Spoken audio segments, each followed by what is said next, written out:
तो हेलो ना, आप एक नए वीडियो में स्वागत करता हूं। तो भाई ऋतिक रोशन, देखो बहुत से मेरे सब्सक्राइबर हैं जो कि ऋतिक रोशन के फैन हैं, मेरे पास जुड़े हुए हैं। और भाई बहुत वक्त से मेरे से पूछ रहे थे कि भाई ऋतिक रोशन की कोई अपडेट दे दो।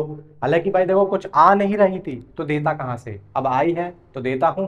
वीडियो को लाइक करें, चैनल को सब्सक्राइब करें। देखो ऐसा हो सकता है कि ये कोलैबोरेशन सच हो जाए। तो जिस तरीके से मार्केट में न्यूज आ रही है और एक बहुत ही वैल्यूएबल यहाँ पर सोर्सेज की तरफ से इस बात को यहाँ पर भाई प्रेजेंट किया गया है, जो कि भाई वैरायटी है। वैरायटी ने इस बात को सबसे पहले सोशल मीडिया पे अपलोड किया था। अब देखो अगर वैरायटी ने ये बात बोली है तो कहीं ना कहीं तक ये बात सच हो जाए तो मैं तो कहूंगा कि भाई सोने पे होगा सुहागा, और ऋतिक रोशन को इस बार हाँ बोल देनी चाहिए। अब हुआ क्या है सारी चीजें बताता हूँ यहाँ पर। आप लोगों ने भाई वीडियो को लाइक नहीं किया हो तो जल्दी से कर लें, चैनल को सब्सक्राइब कर लें, नीचे हाइप का बटन होगा जल्दी से प्रेस कर दें। तो भाई यहाँ पर देखो, आपने छावा के डायरेक्टर लक्ष्मण उटेकर का नाम सुना होगा अच्छे तरीके से। अब इन दोनों के बीचों में क्या बातें हुई हैं, ऋतिक रोशन ने क्या कहा है, क्या ये फिल्म आएगी या सिर्फ एक ऐसे ही र्यूमर्स है, इन्हीं बातों पे इन्हीं चीजों पे मैं खुलासा करूंगा। तो भाई यहाँ पर लक्ष्मण उटेकर ने ऋतिक रोशन को एक अच्छी खासी स्क्रिप्ट, मतलब पूरी तैयार एकदम ऋतिक रोशन के सामने रखी, और ऋतिक रोशन ने उस स्क्रिप्ट को पढ़ा। ये भी हो भाई लक्ष्मण उटेकर ने नरेटिव की। तो यहाँ पर जब ऋतिक रोशन के कानों में वो चीज गई तो यानी कि भाई ऋतिक रोशन को वो स्क्रिप्ट अच्छी लगी, तो उन्होंने कहा कि भाई थोड़ी सी और सुनाओ, तो थोड़ी सी और सुनाई। धीरे धीरे करके यहाँ पर लक्ष्मण उटेकर ने पूरी की पूरी स्क्रिप्ट को ऋतिक रोशन के कानों में डाल दिया।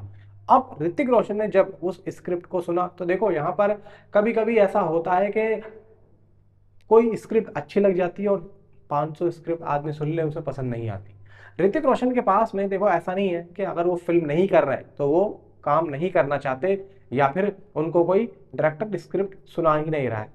ऐसा नहीं है भाई, सबको पता है कि क्रिश 4 पे काम होगा, सबको पता है, लेकिन यहाँ पर कब होगा। तो भाई यहाँ पर डायरेक्टर उनके पास स्क्रिप्ट लेके जाते हैं, ऐसा नहीं है। अब ऐसे इंडस्ट्री में ऐसे बहुत से डायरेक्टर होंगे, साउथ के भी होंगे, जो कि स्क्रिप्ट लेके जा रहे होंगे। होमबाले और ऋतिक का क्या हुआ उसके बारे में देखो हमें कुछ नहीं पता। हम तो ये सोच रहे हैं कि भाई होमबाले हो सकता है कि ऋतिक को मना कर चुका हो, पीठ पीछे क्या बातें हुई हमें नहीं पता। लेकिन ये भी हो सकता है कि भाई होमबाले ने ही अभी उसको पेंडिंग में रखा हो। कोई अच्छा डायरेक्टर, देखो कोई अच्छा डायरेक्टर ही नहीं है। हो सकता है कि होमबाले ये सोच रहा हो कि प्रशांत नील से करा लें, इतने ऋतिक आप क्रिश 4 पे काम कर लें या फिर किसी और चीज पे काम कर लें, ऐसा होता है। तो यहाँ पर ये बात तो बिल्कुल गलत है कि ऋतिक को स्क्रिप्ट कोई लेके आ ही नहीं रहा था, आ रहे थे। अब यहाँ पर ऋतिक को अगर फिल्म की स्क्रिप्ट अच्छी लगी तो ये बात बाहर आई, और ये बात भी देखो ऐसा होता है कि ऋतिक को अकेले तो है नहीं, उनके अपने कुछ मैनेजर्स होते हैं, उनके अपने कुछ होते हैं जो भाई यहाँ पर उनके साथ जुड़े हुए होते हैं, उनकी टीम के साथ जुड़े हुए होते हैं। अब यहाँ पर क्या है, उनका इतना बड़ा प्रोडक्शन हाउस है, क्या उसमें वो अकेले काम कर रहे हैं? नहीं, सभी होते हैं। तो ये जो जितने बड़े बड़े प्रोडक्शन हाउस होते हैं ना, इन सब से ये लोग, पिंक पिला हो गया, बॉलीवुड हंगामा हो गया, वैरायटी हो गया, कोई वही हो गया, ये सब जुड़े हुए होते हैं। इनके थोड़े बहुत लिंक होते हैं ताकि न्यूज़ मिलती रहे। अभी जैसे न्यूज़ चैनल्स होते हैं, ऐसे ही ये फिल्मों के न्यूज़ चैनल है। तो ये ज़्यादा से ज़्यादा जल्दी से जल्दी न्यूज़ कलेक्ट करने की कोशिश करते हैं किसी भी एक्टर के बारे में। तो यही चीज़ यहाँ पर हुई है। अब हो सकता है कि ये बात अंदर से निकल के आई हो कि भाई ऋतिक रोशन को लक्ष्मण उटेकर की स्क्रिप्ट पसंद आ गई है। अब पसंद आ गई है इसका मतलब ये भी नहीं है कि उन्होंने उस स्क्रिप्ट को लॉक कर दिया। देखो यहाँ पर पसंद आ गई है, ठीक है, यहीं पर ये चीज़ खत्म हो जाती है। देखो एक चीज़ मैं आप लोगों को हमेशा बताता हूँ और हमेशा आगे भी बताऊंगा कि जब भी मार्केट में कोई न्यूज़ आती है ना, तो उसे ये समझ लो, सिर्फ फिल्म रिलीज को छोड़ के ये समझ लो कि वो 15 दिन पुरानी है, और 15 दिन पहले वो काम हो चुका है। 15 दिन के बाद में, क्योंकि हम लोग जब खुद अपने जो हमारे जो जान पहचान वाले हैं इंडस्ट्री में उनसे पूछने की कोशिश करते हैं तो वो हमें खुद यहाँ पर रोक देते हैं, अभी रुक जा, 5 दिन रुक जा, 10 दिन रुक जा।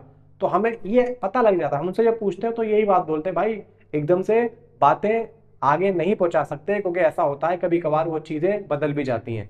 तो यहाँ पर यही चीज हुई है, ये चीज बदली नहीं, ये बात क्लियर हुई, और ऋतिक रोशन के प्रोडक्शन हाउस की तरफ से वैरायटी को ये बात पता लगी। अब ऋतिक रोशन ने स्क्रिप्ट को हाँ या ना इसके बारे में कुछ नहीं, लेकिन स्क्रिप्ट अच्छी लगी।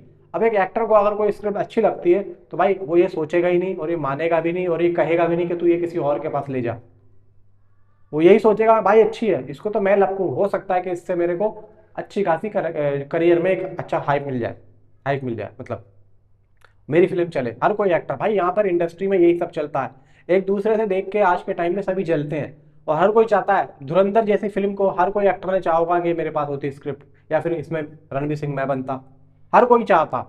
तो अच्छी स्क्रिप्ट को कोई छोड़ना चाहता नहीं है। तो ऋतिक रोशन ने अगर स्क्रिप्ट को अच्छा बोला है, हमें पसंद आई है, तो उनके हाथ से स्क्रिप्ट मुझे नहीं लगता है कि कोई और लेके जाएगा। तो भाई आज या कल में इसके बारे में जरूर यहाँ पर कुछ ना कुछ पता चलेगा कि ऋतिक और लक्ष्मण उटेकर यहाँ पर कुछ ना कुछ करने वाले हैं। अब Laxman Utekar I think so, जहां तक मैंने सुना था कि भाई वो परशुराम जो, पता नहीं भाई वो परशुराम जो ये विक्की कौशल वाली है, ये यही उसे डायरेक्ट कर रहे हैं या कोई और कर रहा है, मुझे शायद नहीं।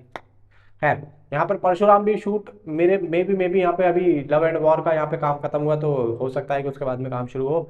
लेकिन अभी यह है कि मुझे ये नहीं पता यार कि परशुराम लक्ष्मण उटेकर ही डायरेक्ट करेंगे या कोई और करेगा। किसी को पता हो तो मुझे नीचे कमेंट जरूर बताना। लेकिन चलो मैं इसी पे फोकस करता हूँ कि ऋतिक रोशन को स्क्रिप्ट जब पसंद आई है तो कहीं ना कहीं से कुछ ना कुछ यहाँ पर होगा इस फिल्म को लेकर। उम्मीदें हैं, प्रार्थना है ऊपर वाले से कि ये फिल्म बने। और क्रिश 4 में तो अभी बहुत टाइम है भाई, वो पता नहीं कब आएगी। इसका मतलब ये नहीं कि ऋतिक रोशन अभी आने वाले और 2 साल तक खाली बैठेंगे। भाई 2025 में पूरा अगस्त से अगस्त पूरा 1 साल हो चुका है और अभी तक ऋतिक ने एक फिल्म भी ऑफिशियली अनाउंसमेंट नहीं की है। तो उम्मीद है कि ये फिल्म आनी चाहिए और भाई आए। और जिस हिसाब से न्यूज़ आ रही है तो ये फिल्म आएगी ही आएगी। नीचे कमेंट में आप अपने आप न्यूज़ बताएं। Thanks for watching.